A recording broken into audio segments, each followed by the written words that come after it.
Hello friends, मैं एक बार फिर से उपस्थित हूँ कहानी अनचाही शादी का अंतिम भाग लेकर। इसके पहले भी 65 भाग अपलोड हो चुके हैं। अगर आपने नहीं देखा तो प्लीज़ एक बार मेरे चैनल पर जाकर अवश्य देखें और मेरे चैनल को सब्सक्राइब कर मुझे ज़रूर सपोर्ट करें। मम्मी पापा और दादी दादा का आशीर्वाद लेकर सात्विक और शगुन अपने कमरे की तरफ बढ़ गए। वे सब डिनर करके आए थे तो बाकी सभी अपने अपने कमरे में गए। सबके मन में आज बेहद सुकून और चैन था। अब सब सही हो गया था। शगुन भी घर आ चुकी थी। अब परिवार एक हो चुका था। इधर दोनों अपने कमरे में जाने लगे तो सात्विक ने शगुन को अपने पीछे कर लिया और आगे बढ़कर डोर खोल दिया और तब शगुन को अंदर आने के लिए कहा। शगुन कमरे में गई तो अंदर कमरे का नज़ारा देखकर चौंक गई। पूरे कमरे को सफ़ेद और लाल रंग के ताज़ा गुलाबों से सजाया गया था, जिससे मीठी भीनी खुशबू पूरे कमरे में फैल रही थी। जगह जगह पर खुशबूदार मोमबत्तियां जल रही थी। बेड के बगल में टेबल पर हार्ट शेप का एक लैंप जल रहा था। बेड सफ़ेद कलर के बेडशीट जिस पर हंस का जोड़ा बनाया हुआ था और इसी रंग से मिलते जुलते मलमल के पर्दे खिड़की और दरवाजे पर झूल रहे थे। कुल मिलाकर पूरा कमरा फर्स्ट नाइट के जैसा सजा हुआ था। बेहद रूमानी लग रहा था। यह सब देखते ही शगुन का पूरा तन मन सिहर गया। उसे इस बात की जरा भी उम्मीद नहीं थी और उसने तुरंत पलटकर सात्विक की तरफ देखा तो सात्विक हौले से मुस्कुरा दिया। आज हम अपने जीवन की नई शुरुआत करने जा रहे हैं, नए सिरे से, तो कुछ स्पेशल होनी चाहिए कि नहीं। यह सुनते ही शगुन ब्लश करने लगे तो सात्विक आगे बढ़कर उसे बाहों में भरकर सीने से लगा लिया और कहा, आपने जैसा कहा था वैसा हमने किया। जितना भी इंतज़ार करने को कहा उतना कर लिया हमने, पर अब और इंतज़ार नहीं करना। आज से हम अपनी ज़िंदगी सही मायने में शुरू करेंगे। बोलकर वो उसके माथे को चूम लिया। शगुन ने कुछ जवाब नहीं दिया, बस शर्माकर उसके सीने से लगी रही। अरे अरे, कहीं मुझे सदमा न लग जाए। यह मैं क्या देख रहा हूँ? मेरी बीवी मुझसे शर्मा रही है। यह तो एक अजूबा ही है। आप इसी ग्रह की तो नहीं लग रही हैं। किस ग्रह से आई हैं देवी? क्योंकि आपका शर्माना मुझे तो लगता है 8वां अजूबा है। शगुन उसके सीने से लगी धीरे धीरे मुस्कुरा रही थी। सात्विक ने तब उसका कंधा पकड़कर खुद से दूर किया और उसे देखा तो पूरा गोरे रंग का उसका चेहरा गुलाबी हो गया था। ओह गॉड, आप तो ब्लश कर रही हैं स्वीट हार्ट। खुद पर नहीं तो मुझ पर थोड़ी रहम करो। और अगर आप इसी तरह रही तो शायद मैं आउट ऑफ कंट्रोल न हो जाऊं। बहुत खूबसूरत लग रही हैं आप। शगुन के मानो आज तो होंठ सिल गए थे। बेचारी चाहकर भी कुछ बोल नहीं पा रही थी, बस हौले हौले मुस्कुराए जा रहे थे, जिससे वह और भी ज़्यादा खूबसूरत लग रही थी। तब सात्विक ने उसे बाहों में उठा लिया और उसे लेकर बेड पर आ गया। पूरे 2 महीने इंतज़ार करवाया आपने, पर अब और नहीं। आप कहेंगे भी आज तो मैं पीछे हटने वाला नहीं। बोलकर वह उसके करीब बैठा और धीरे धीरे उसकी सारी ज्वेलरी उतारने लगा। तो शगुन ने कहा, एक सेकंड, इतनी भी क्या जल्दी है? पहले थोड़ी देर बातें करते हैं ना। हाँ, क्यों नहीं, लेकिन मैं तो आपकी ज्वेलरी उतार रहा था कि आप कब से पहनी हैं, अब तक थक गई होंगी, इसलिए तो थोड़ा आप कंफर्टेबल फील करेंगे। वैसे भी अगर आपको पहने रहना है तो पहने रहो। मैं अभी उतारूं या कुछ देर बाद में, है तो यह मेरा ही काम, तो मैं ही करूँगा। तो चलिए, कोई बात नहीं, अभी तो पूरी रात बाकी है, तो मुझे भी कोई जल्दी नहीं है। बोलकर सात्विक ने उसे छोड़ दिया, लेकिन उसे अपनी गोद में बिठाकर बात करने लगा। तभी शगुन के कमर में करधनी चुभ गई और तुरंत मुंह से हल्की सी आह निकल गई। सात्विक चौंक गया। क्या हुआ स्वीट हार्ट? कुछ नहीं, तुमने बिल्कुल सच कहा।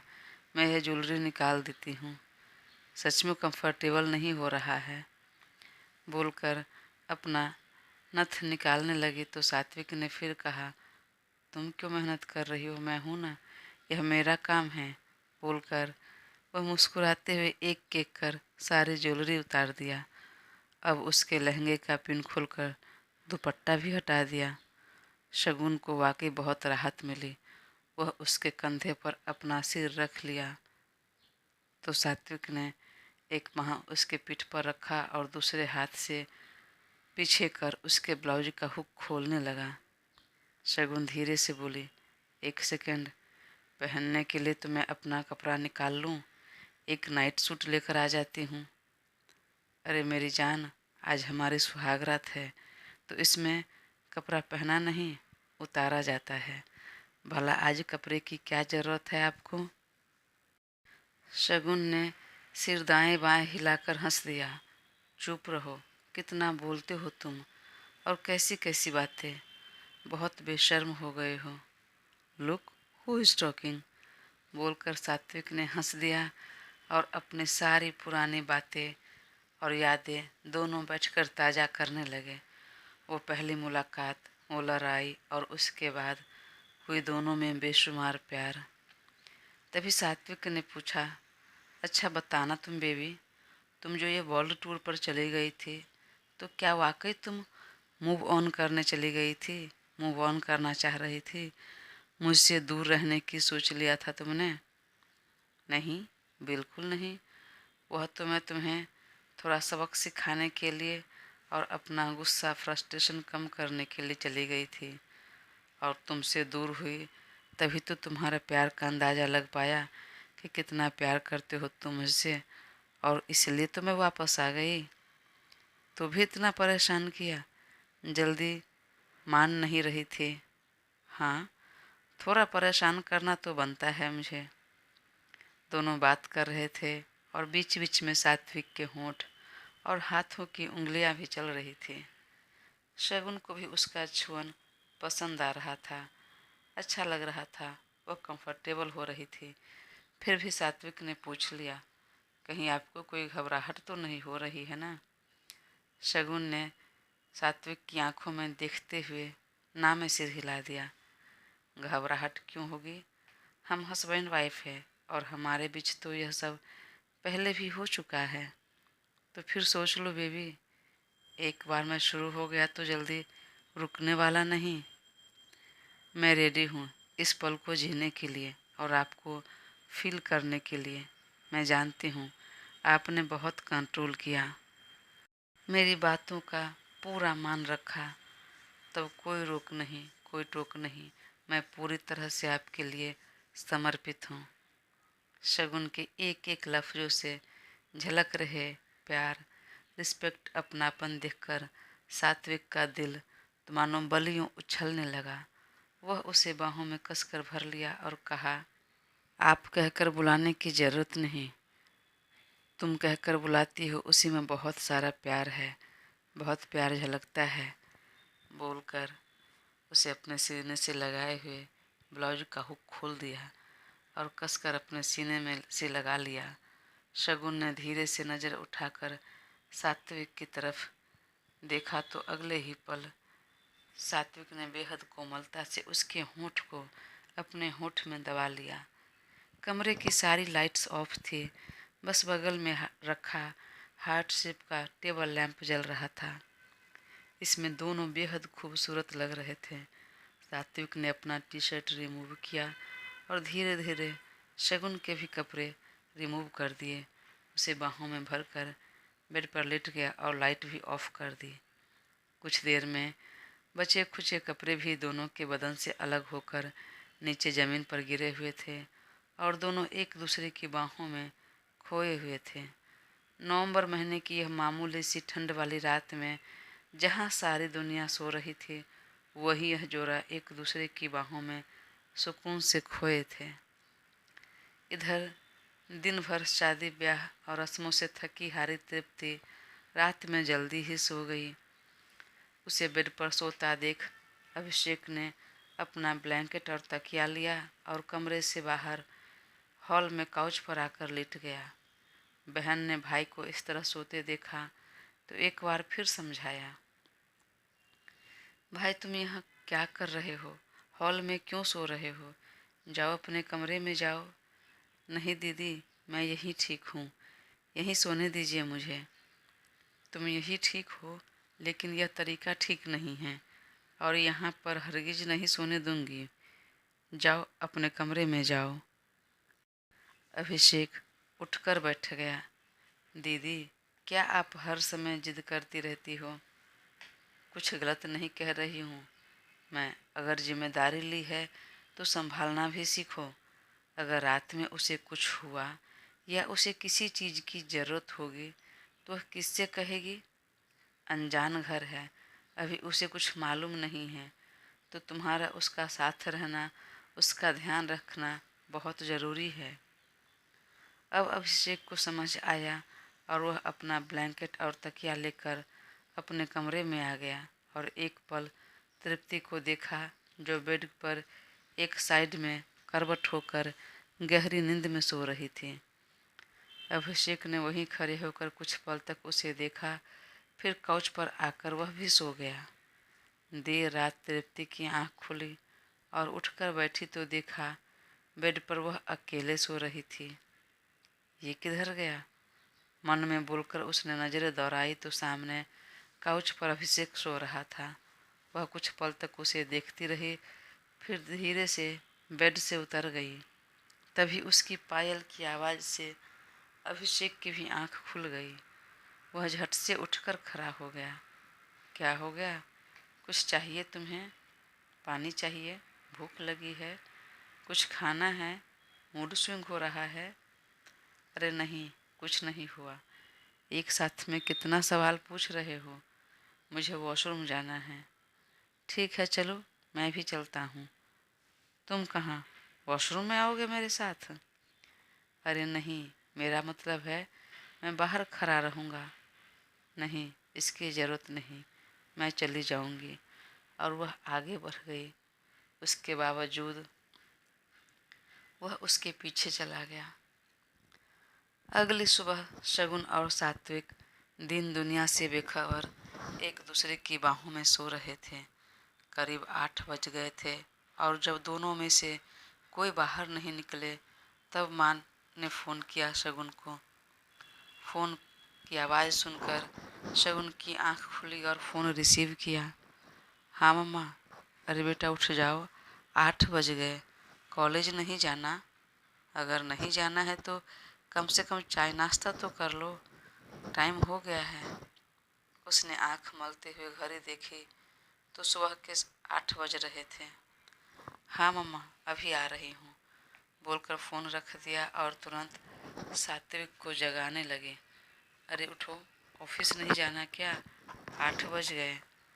सात्विक अधखुली आंखों से एक बार शगुन को देखा और उसे वापस अपनी बाहों में खींच लिया और अलसाई आवाज़ में कहा, नहीं आज ऑफिस नहीं जाना, सोने दो, सुबह 4 बजे तो हम सोए ही हैं।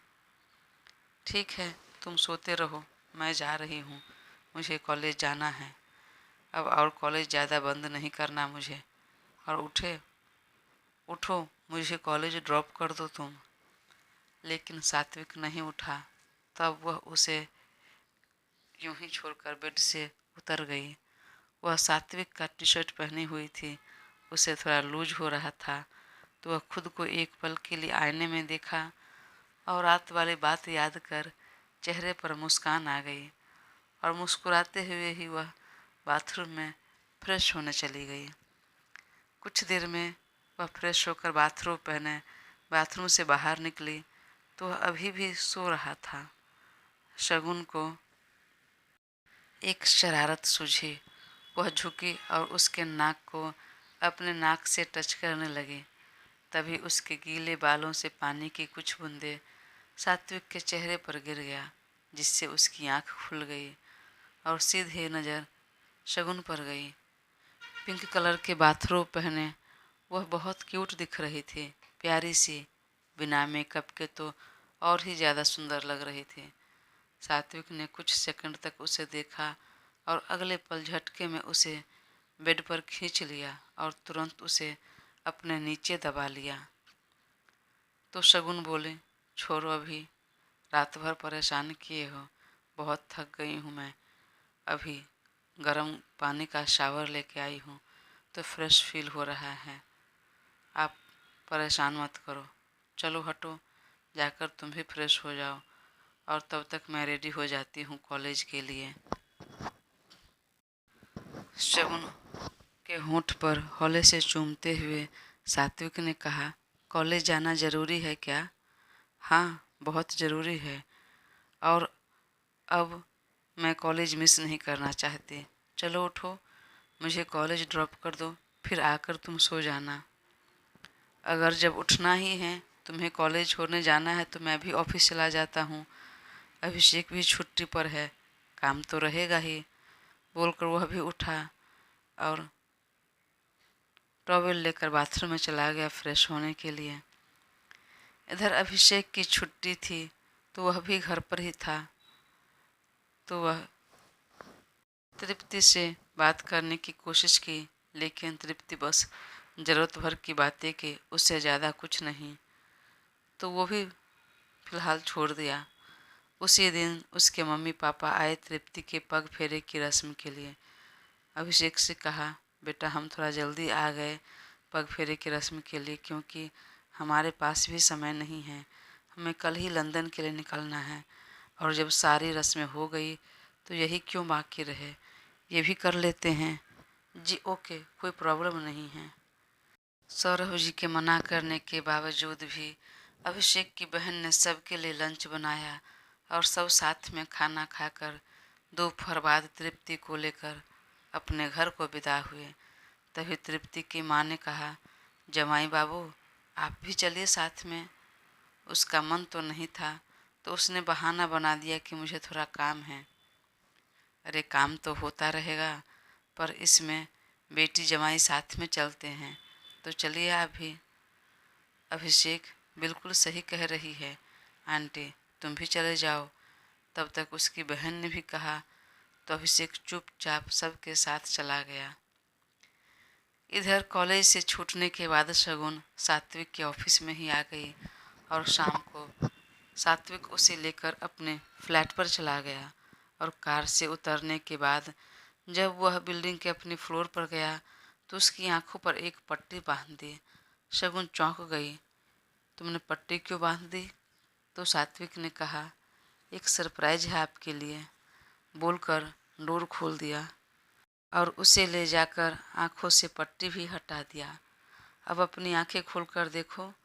और तब शगुन ने आंखें खोलकर सामने देखा तो वहाँ का नज़ारा देखकर शॉक्ड रह गई। अंदर पूरा फ्लैट सजा हुआ था और सामने टेबल पर एक बड़ा सा केक रखा हुआ था और उस पर लिखा था, हैप्पी बर्थडे माय लव। शगुन देखकर तुरंत मुंह पर हाथ रख लिया और चौंक कर पीछे देखा तो सात्विक ने कहा, belated happy birthday my love. पिछले महीने भी आपका बर्थडे सेलिब्रेट करने की सोच रहा था, पर नहीं कर पाए। पता है, आपको सॉरी बोलने के लिए भी हमने एक बहुत ही अच्छा सरप्राइज के रखा था, पर वो भी सक्सेस नहीं हुआ। लेकिन आज मेरी सारी कसर पूरी हो गई। शगुन सात्विक के गले से लग गई और कहा, थैंक यू सो मच मेरे बर्थडे को इतना खास बनाने के लिए। तो सात्विक ने हौले से उसका माथा चूम लिया और कहा, उससे अलग होते हुए एक पैकेट थमा दिया, इसे खोलिए।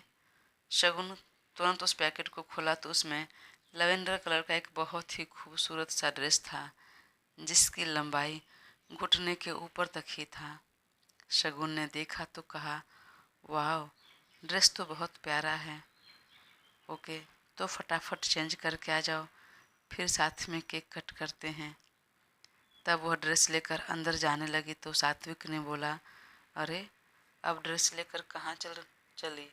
यहीं चेंज कर लीजिए, मेरे सामने ही। नहीं, मैं अंदर बेडरूम में जाकर चेंज करके आती हूँ ना, और थोड़ा मेकअप वगैरह भी कर लूँगी। ठीक है, चलिए बेडरूम में चलते हैं। आप जहाँ जाओगी वहाँ पीछे तो मैं आने वाला हूँ ही, बोलकर वह हंस दिया। तब शगुन कमरे में आई और चेंज करने लगी। हल्का फुल्का मेकअप किया और फिर बाहर आकर दोनों साथ में मिलकर केक कट किया। सात्विक धीरे धीरे गाने लगा, हैप्पी बर्थडे टू यू। शगुन ने केक का एक पीस सात्विक को खिलाते हुए कहा, वाकई अच्छा गा लेते हो तुम। सात्विक हंसने लगा और केक का एक पीस उसके मुंह में डाल दिया और उसे अपनी बाहों में खींचकर एक रोमांटिक सा गाना प्ले किया और दोनों साथ में डांस करने लगे। डांस खत्म होने के बाद शगुन ने कहा, थैंक यू सो मच और आई लव यू। अरे इतने में थैंक यू? अपना बर्थडे गिफ्ट नहीं देखना, नहीं लेना? हाँ हाँ लेना है ना, क्या है दिखाइए। तब उसने उसे एक लिफाफा थमा दिया। शगुन ने खोलकर देखा तो उसमें बाली शहर का हनीमून का टिकट था, पूरे 1 महीने का। शगुन तो बेहद खुश हो गई। वाह बाली, मुझे बहुत पसंद है यह सिटी। तो ठीक है, लेकिन हम कल जाएंगे, पर आज तो हमें हमारा गिफ्ट रिटर्न गिफ्ट चाहिए कि नहीं? Return gift? हाँ बिल्कुल, लेकिन आपको क्या चाहिए ये तो बताइए। तब सात्विक ने शगुन को चेहरे के अपने हाथों में भर लिया और उसकी आंखों में देखते हुए कहा, आज की पूरी रात आपको मेरी बाहों में रहना है, मेरी बाहों से दूर नहीं होनी चाहिए एक पल के लिए भी। शगुन हौले से मुस्कुरा दिया तो सात्विक उसे बाहों में उठा लिया और अपने बेडरूम में उसे लेकर आ गया और रात भर एक दूसरे की बाहों में खोए रहे। अगली सुबह करीब 10 बजे उसकी आँख खुली। शगुन उसकी बाहों में बेखबर सो रही थी। वह उसे एकटक देखने लगा। थकान उसके चेहरे पर साफ दिख रहे थे। सात्विक ने झुककर उसका माथा हौले से चूम लिया और फिर धीरे से उसका सिर तकिया पर रखकर वह उठ गया। फ्रेश होकर उसने नाश्ता मंगा लिया और तब शगुन को भी उठा दिया। उठ जाओ बच्चे, नाश्ता कर लो, उसने अलसाई आवाज़ में कहा। नहीं, मुझे सोने दो, बहुत नींद लगी है और थकान भी हो रही है। ठीक है, उठ जाओ, फ्रेश होकर नाश्ता कर लो, फिर सो जाना। 11 बजने को आ गए, उठ जाओ बच्चे। तब शगुन उठी और सिर्फ ब्रश कर उसने नाश्ता किया और वापस सो गई। सात्विक ने बोला, घर नहीं जाना है? नहीं, दोपहर बाद जाएंगे, मुझे और सोने दो थोड़ी देर। और एक बार फिर वो सो गई। तब सात्विक भी उसके बगल में लेट गया और कियान को और जैन को मैसेज कर दिया कि रेडी रहने के लिए, आज रात को ही हमारी फ़्लाइट है, हम शाम को निकल रहे हैं। हाँ, हम लोग रेडी हैं। तब सात्विक ने अपनी माँ को भी कॉल लगा दिया, मम्मा हम लंच के टाइम पर आ रहे हैं। ओके बेटा। और करीब 3 बजे के आसपास दोनों साथ में घर आए और दोनों लंच कर वापस कमरे में आकर बैग पैकिंग करने लग गए। दोनों को साथ में देखकर छुट्टी पर जाते देखा तो घर वालों को भी बहुत खुशी हुई और उसी शाम को तीनों कपल बाली शहर के लिए निकल गए। सात्विक और शगुन, कियान और महक हनीमून के लिए जा रहे थे। वहीं रूही और जैन हफ्ते भर के लिए जा रहे थे छुट्टी बिताने, साथ में टाइम स्पेंड करने।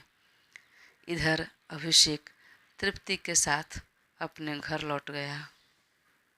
समय बीतने लगा।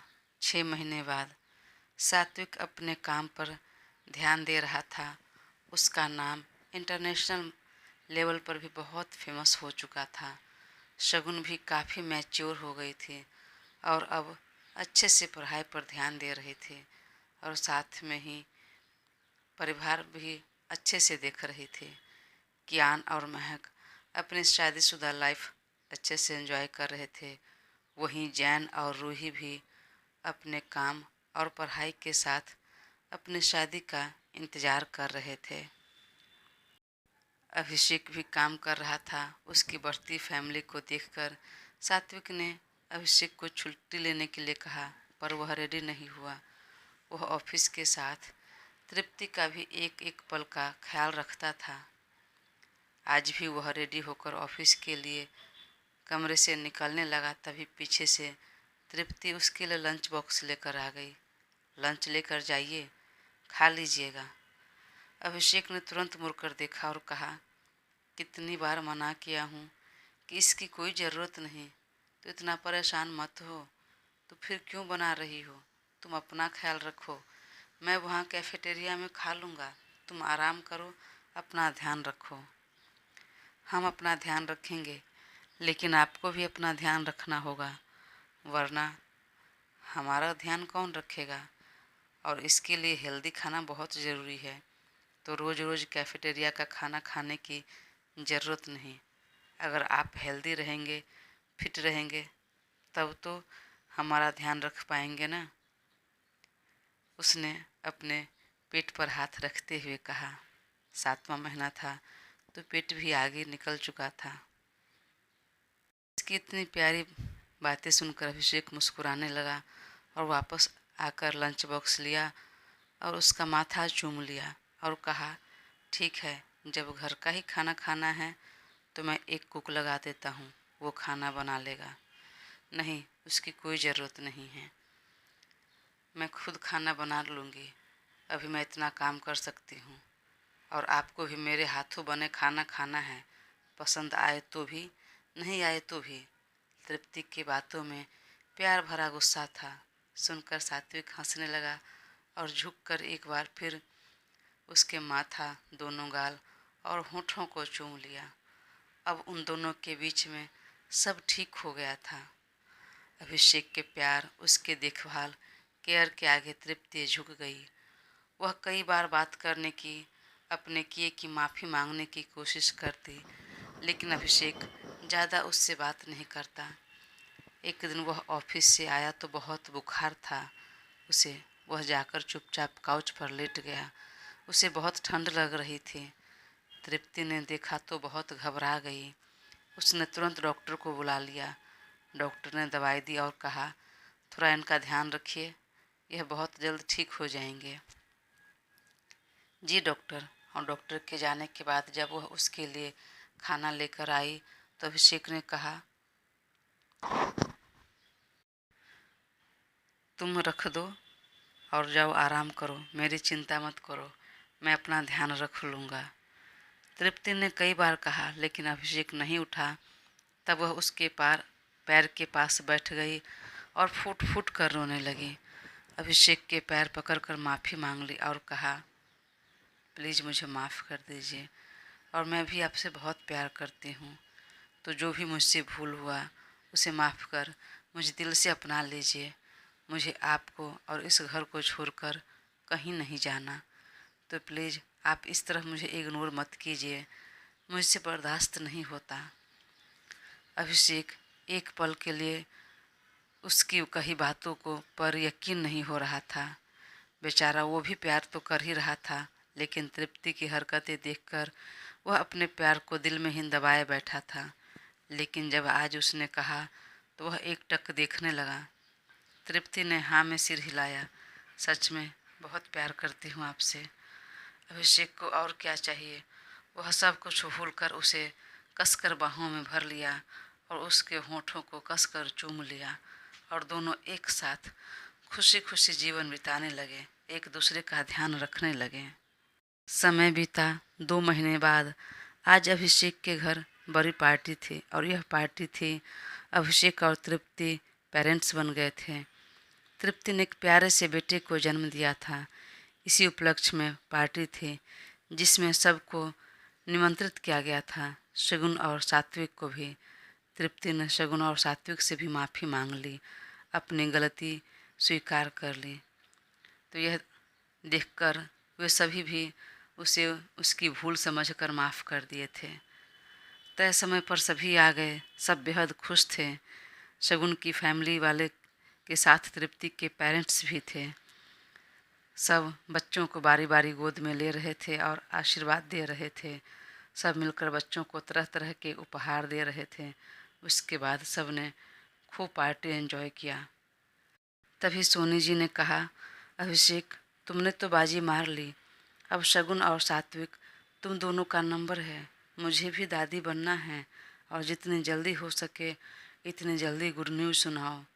हाँ मम्मा, आप टेंशन मत लो, बहुत जल्द आप गुड न्यूज़ सुनेंगे।